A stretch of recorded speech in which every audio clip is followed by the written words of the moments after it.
किसी के घर में झोंपड़ी के अंदर आग लगती है, उसका सोना चांदी पैसा जो होता है, और उसमें अगर सपोज करो कि आग लग जाए तो उसमें सरकार की तरफ से कुछ भी नहीं मिलता। लोग हमारे पास आते हैं, मदद नहीं कर पाते। कंप्लीट करिए प्लीज। एक मिनट नहीं हुआ अभी तो, हम सब एक दो 4 मिनट तो देखो। लेकिन खेजड़ी के वृक्ष को नहीं काटा जाए, वो छाया के साथ साथ लोगों को रोजगार भी देता है। हमारे 1-2 महत्वपूर्ण सुझाव है, अगर आप कहें तो मैं दे दूं। आप कहें तो बैठ जाओ, आप बताएं। आपने दिया टाइम लोगों को साथ कंप्लीट करिए। माननीय सदस्य श्री हनुमान बेनीवाल जी। धन्यवाद सभापति जी। सदन में आज आपदा प्रबंधन संशोधन विधेयक की चर्चा हो रही है। विधेयक के उद्देश्य के बारे में मेरे से पूर्व पक्ष विपक्ष के माननीय कई सांसदों ने अपनी बात रखी। आपदा प्रबंधन, जिसे मूल रूप से संस्थागत तंत्र आपदा प्रबंधन योजना और आपदा प्रभावों को रोकने के क्रम में आप ये बिल लेके आ रहे हैं। मंत्री जी यहाँ विराजमान हैं। मंत्री जी, ज़्यादा अच्छा तो ये रहता कि आपदा को लेके कई बार चर्चा भी हाउस के अंदर हुई। अच्छा होता कि आप तमाम सांसदों से एक राय लेते और उसके बाद एक ऐसा बिल लेके आते कि हम प्रत्येक उस व्यक्ति को आपदा के समय जिसको जिस चीज़ की आवश्यकता है वो सारी आवश्यकता मुहैया करवा सकें। ये मेरी मांग है मंत्री जी। आप प्रत्येक एमपी से राय लें। उनके अलग अलग आपदाएं होती है, कहीं बाढ़ आती है, कहीं सूखा पड़ता है, कहीं अतिवृष्टि होती है, कहीं ओलावृष्टि होती है, कहीं भूकंप, कहीं सुनामी। तो अपना देश जो विभिन्न संस्कृति के अंदर बसता, विभिन्न हमारे पहाड़ पर्वत से लेके मैदानी इलाके, रेगिस्तानी इलाके, तो अलग अलग समस्याएं हर स्टेट की है। तो इसमें मेरा आग्रह आपसे रहेगा कि प्रत्येक सांसद से आप राय लेते तो निश्चित रूप से इससे और कुछ निकल के आती और ज़्यादा लोगों को राहत मिलती। सरकार की SDRF नॉर्म्स के तहत प्रदान की जाने वाली सहायता राशि की तरफ आपका ध्यान आकर्षित कराऊंगा मंत्री जी। मैदानी इलाकों में 1,20,000 रुपये जब मकान नष्ट हो जाता है, पहाड़ी इलाकों में 1,30,000 की सहायता राशि है। सब कुछ जिसका उजड़ जाता है वो 1,20,000 और 1,30,000 में कुछ नहीं कर पाता। मेरी मांग रहेगी कि कम से कम 10 लाख या 15 लाख रुपए इसके लिए राशि तय की जाए। मंत्री जी, किसी कारण से किसी के घर में झोंपड़ी के अंदर आग लगती है तो उस नुकसान की भरपाई के लिए कोई ठोस प्रावधान आग के इसके अंदर नहीं है। कोई व्यक्ति अगर अपने बच्चों की शादी करने के लिए वो इकट्ठा करता है, सामान उधार लेके आता है, उसका सोना चांदी पैसा जो होता है, और उसमें अगर सपोज करो कि आग लग जाए तो उसमें सरकार की तरफ से कुछ भी नहीं मिलता। तो इनको भी इसके अंदर सम्मिलित किया जाए। मैं ये भी कहूँगा, किसान अपनी उपज को स्टोर करने के लिए, जिसको अपन खलिहान बोलते हैं, उस खलिहान के अंदर अगर आग लग जाती है तो उसको भी आपदा के अंदर नहीं लिया गया। भी मांग रहेगी कि इसको भी इसके अंदर लिया जाए। आप कपड़ों पर दे रहे हो 2,500 रुपये, आप दे रहे हो न्यूनतम 75% भुगतान सरकार करे।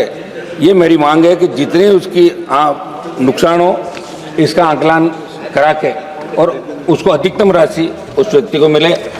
अतिवृष्टि या बाढ़, अकाल, शीतलहर या लू से भी लोगों को भारी आर्थिक नुकसान उठाना पड़ता है। इस संबंध में भी आप करेंगे। सांसद कोष और विधायक कोष से भी ऐसी परिस्थिति में जहां किसी भी प्राकृतिक आपदा से लोगों को नुकसान हुआ हो। वैसे सांसद कोष बहुत कम है, 5 करोड़ है। हमारा राजस्थान का तो एक विधायक को 5-5 करोड़ रुपये 8 कॉन्स्टिट्यूंसी में हम आते चुन के, तो कम से कम सांसद का कोष बढ़ाते हुए अभी उत्तर प्रदेश से हमारे आने वाले माननीय सांसद ने कहा कि बाढ़ जहाँ जाती है या कोई प्राकृतिक आपदा आती है तो उस समय आवश्यकता होती है कि उसे तुरंत हम क्या सहायता दें। तो उसको जैसे स्कूल के अंदर या कोई जो सरकारी भवन होता है उसमें खाने पीने की व्यवस्था, दवाई की व्यवस्था, या अपन उसके लिए लगाएं रेन बसेरा उसका करें, वर्षा को रोक सकें और तुरंत हम सहायता क्या दें। तो ऐसी सहायता के लिए सांसद कोष को बढ़ाते हुए सांसदों को ये आप अधिकार दें कि सांसद प्राकृतिक आपदा के समय कुछ मदद कर सकें। लोग हमारे पास आते हैं, मदद नहीं कर पाते, तो इसके अंदर आप प्रावधान करें और सांसद के ESP बढ़ाएं। SDRF NDRF के नॉर्म्स के अनुसार मदद करने की सिफारिश करने के अलावा कुछ नहीं कर सकते। इसलिए आपसे हमारी गृह राज्य मंत्री जी जो बहुत ज़्यादा ध्यान भी रखते हैं हर व्यक्ति का, हर सांसद का, तो आप इस विशेष रूप से इस बात का ध्यान रखेंगे कि लोग हमारी तरफ देखते हैं और हम सरकार की तरफ देखते। 1 मिनट था, बातों समाप्त करने कंप्लीट कर ली। कंप्लीट। हाल ही में अग्निशमन सेवाओं के आधुनिकीकरण से जुड़ा मेरा सवाल था, जिसके जवाब में गृह राज्य मंत्री जी ने कहा कि अग्निशमन सेवा राज्य का विषय और अनुच्छेद 243(ब) के तहत भारत के संविधान की 12वीं अनुसूची में एक नगर पालिका कार्य के रूप में सम्मिलित किया गया।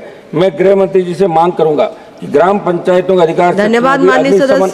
1 मिनट समाप्त कंप्लीट करिए प्लीज। 1 मिनट नहीं हुआ अभी तो, हम सब एक 2-4 मिनट तो देखो। अग्निशमन सेवाओं को अनिवार्य करने का प्रावधान बनाया जाए। चूंकि 15वें वित्त आयोग द्वारा राज्यों में अग्निशमन सेवाओं के अर्जुन करके 5,000 करोड़ के प्रावधान की सिफारिश की गई, लेकिन गांव में अग्निशमन की आवश्यक जरूरत है। इसमें आप जो भी उपखंड और पंचायत समिति मुख्यालय नगरपाल क्षेत्र नहीं है, प्रारंभिक तौर पर वहाँ आप अग्निशमन को अनिवार्य करने का प्रावधान तत्काल करने की आवश्यकता। सभापति जी, हमारे 1-2 महत्वपूर्ण सुझाव है, अगर आप कहें तो मैं दे दूं, आप कहें तो बैठ जाओ, आप बताएं। आपने दिया टाइम लोगों को, साथ कंप्लीट करिए।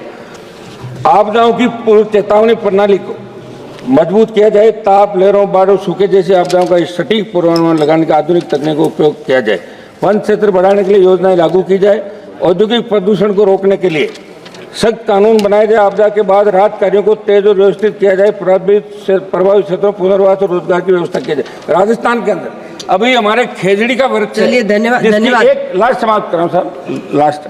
खेजड़ी के वृक्ष की अंधाधुंध कटाई चल रही राजस्थान के अंदर, बहुत से लोग आंदोलन करें। खेजड़ी हमारी जीवन धारा राजस्थान की, मध्य प्रदेश की, और आप सोलर ला रहे हो, नए उद्योग ला रहे हो, लेकिन खेजड़ी के वृक्ष को नहीं काटा जाए। वो छाया के साथ साथ लोगों को रोजगार भी देता है। जो सब्जी होती है सांगरी की, वो वर्ल्ड फेमस सारी। माननीय सदस्य श्री अरुण नेहरू जी, इन चीजों का विशेष रूप से ध्यान रखते हुए इसमें बड़े संशोधन आप लोग करें। मैडम, धन्यवाद।